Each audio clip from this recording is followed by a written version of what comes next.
The goal of this video lecture is to review the psychodynamic approach to psychopathology, including the way that this approach conceptualizes mental illness, some of the key concepts that are important for understanding this approach, and the kinds of interventions that are guided by this approach. So the psychodynamic approach is grounded in the theories and concepts developed by Freud.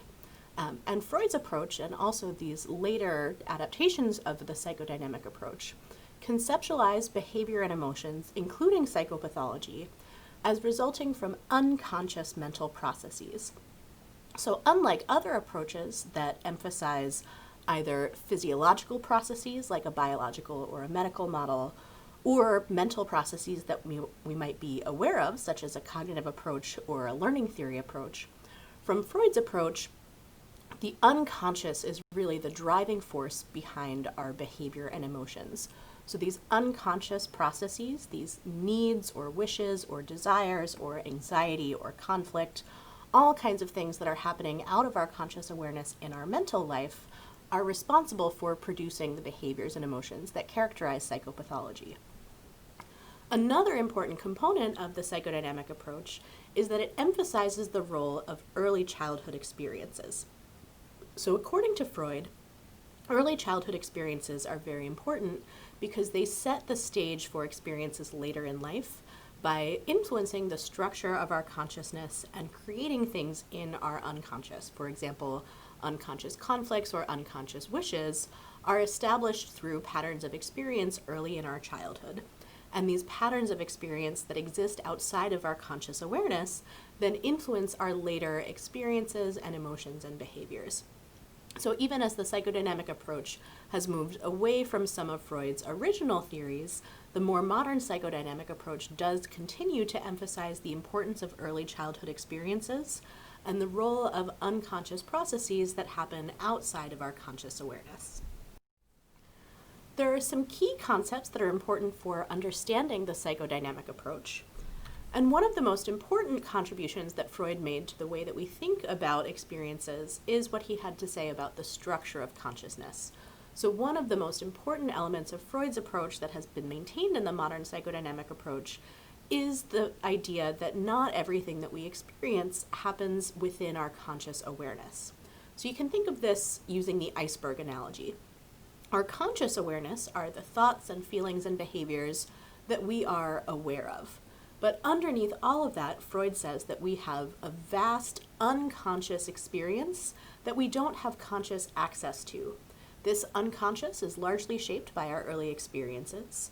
And this is where we have unconscious instincts and needs and wishes and desires and traumas and conflict and fears and passions and all kinds of experiences that are happening outside of our conscious awareness.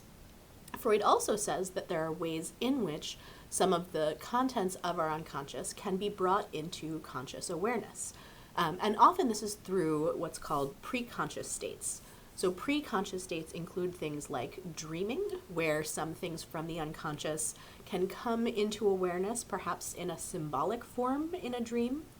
It may come through things like a Freudian slip, where something that someone says out loud that is not what they meant to say accurately reflects some kind of unconscious thought that they were not aware of. And when we talk about interventions, we'll talk about what Freud had to say about ways in which deliberate practices, things like hypnosis or free association or psychoanalysis, could bring knowledge from the unconscious into conscious awareness. Another important concept for understanding the psychodynamic approach is Freud's concept of the structure of the psyche. So according to Freud, our behavior and experiences are largely guided by three different components of the self. The first component of the self, and the one that we are born with, we call the id. The id is guided by the pleasure principle. So the id wants to eat food that tastes good, it wants to touch things that feel good, it wants to satisfy its hedonistic desires. We are all born with an id.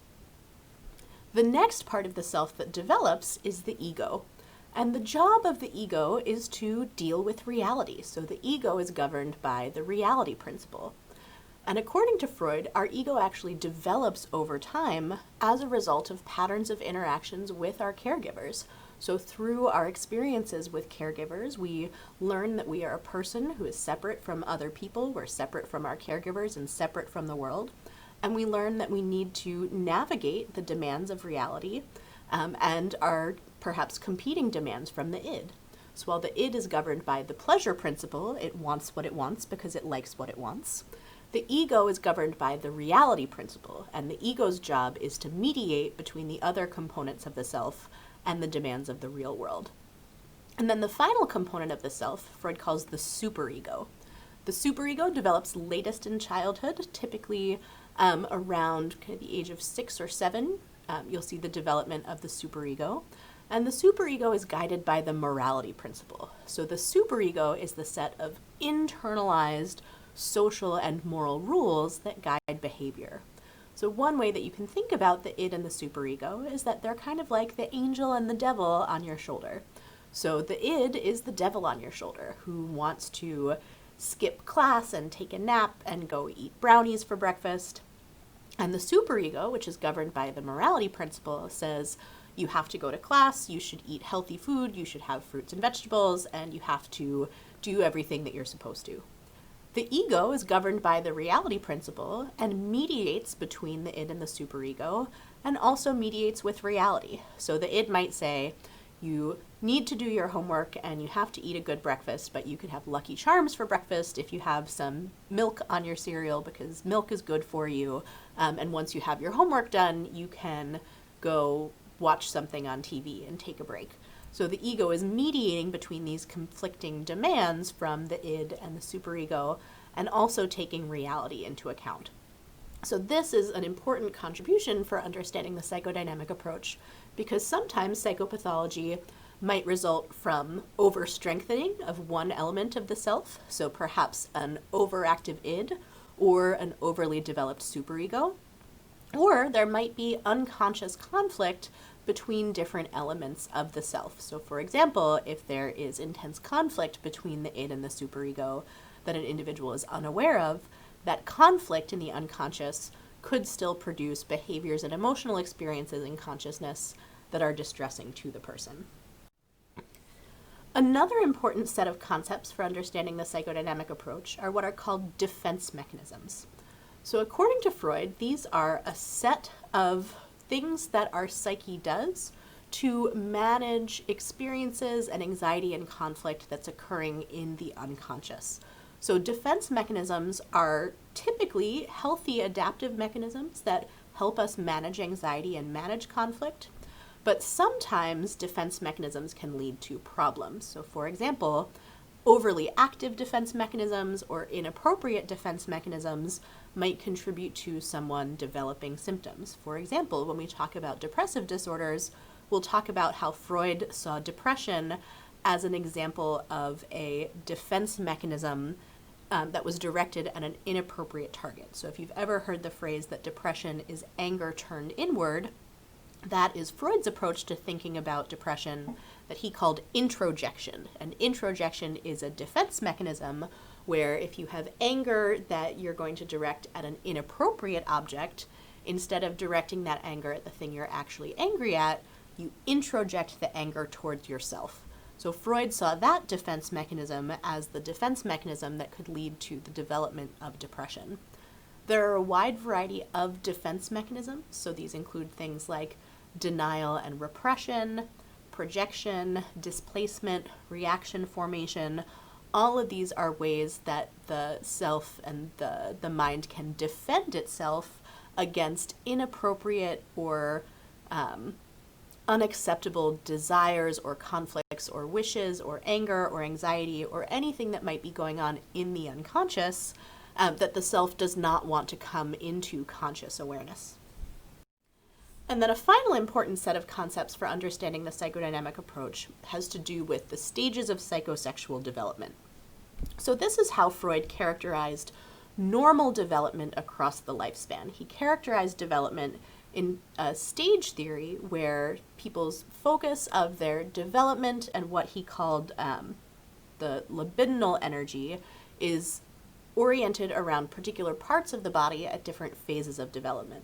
And this is important in terms of thinking about psychopathology, because when Freud thought about problems that occurred during particular stages of development, he related problems during those stages of development to specific later kinds of symptoms or problems that people could experience. So for example, problems during the oral stage of development might be related later to what he would consider an oral fixation, for example, someone who's addicted to smoking cigarettes. When we talk about obsessive compulsive spectrum disorders, we'll talk about how Freud thought about problems during the anal stage of development, contributing to obsessive compulsive traits, and what he would characterize as an anal retentive personality. So this stage theory really emphasizes important tasks of development that are kind of focused on different parts of the body. So in infancy, the primary task of the infant is to stay alive and be fed. So the primary erogenous zone during the oral stage of development, during that first year, is the mouth. That's where the baby gets its pleasure.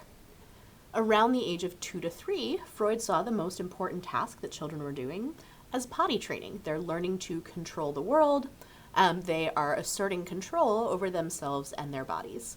So during this process of potty training, the primary erogenous zone is the anus. So this is the anal stage of development. The phallic stage of development occurs around the age of 3 to 5. Freud called this the phallic stage of development because he thought that this is when children go through an important experience that he called the Oedipal complex. So boys go through the Oedipal complex, and later Freud and other followers developed a parallel version for girls that was called the Electra complex. And this is very important because this is the process through which children develop a superego and develop that sense of the morality principle that guides their behavior.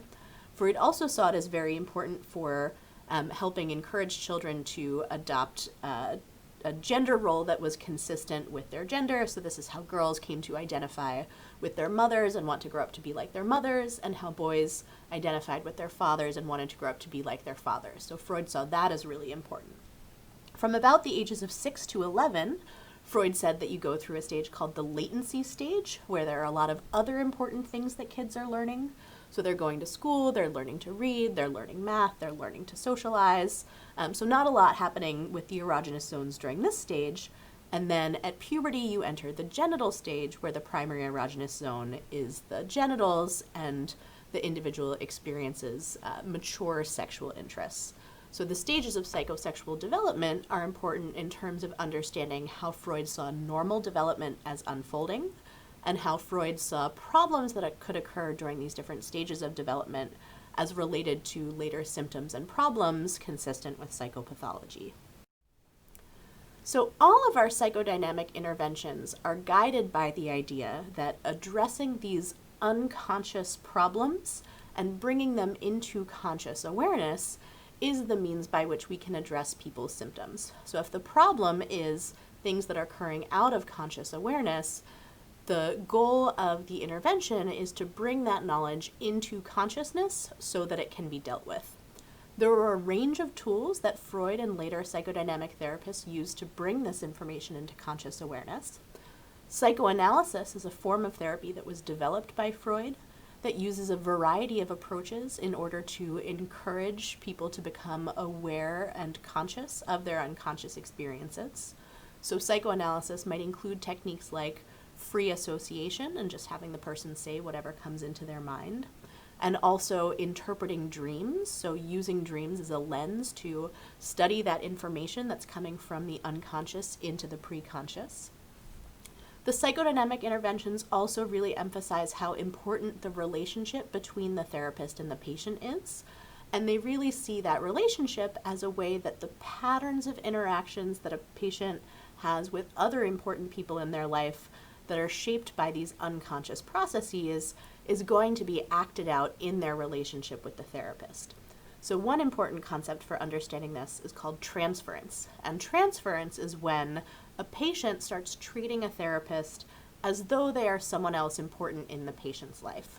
So for example, if a therapist needs to cancel a therapy session because they get sick, they might have a patient call and feel really hurt and say, you're not taking care of me. I felt really hurt when you canceled the session. A psychodynamic therapist would be really interested in that as evidence of transference. So is there some kind of unconscious pattern related to not feeling cared for by important people, perhaps not feeling cared for by their parents in childhood? Countertransference is related, and countertransference has to do with how the therapist feels about the patient. Often countertransference can come from the therapist's own experiences and can also be driven by behaviors that the patient is engaging in. So, for example, is a therapist feeling really frustrated with a patient, they might think about the kinds of behaviors that the patient is engaging in. Is the patient engaging in pretty frustrating behaviors? Are they testing boundaries? Are they acting out? That might be some evidence, perhaps, of some transference happening for the patient. Is the patient acting like a naughty child to see if they're going to get punished or to see if they're going to get away with it? So by interpreting and understanding this pattern of relationships and interactions between the therapist and the patient, the goal of psychodynamic therapy is to understand the unconscious patterns of experience and desires and wishes and needs and conflict and anxiety that are driving the patient's experience and to bring them into conscious awareness. So modern psychodynamic therapies might look different from traditional psychoanalysis, but are still going to be guided by those same important principles of the importance of unconscious processes and the importance of bringing unconscious processes into conscious awareness, and also the importance of the role of early childhood experiences and the need to address those, often through examining the relationship between the patient and their therapist.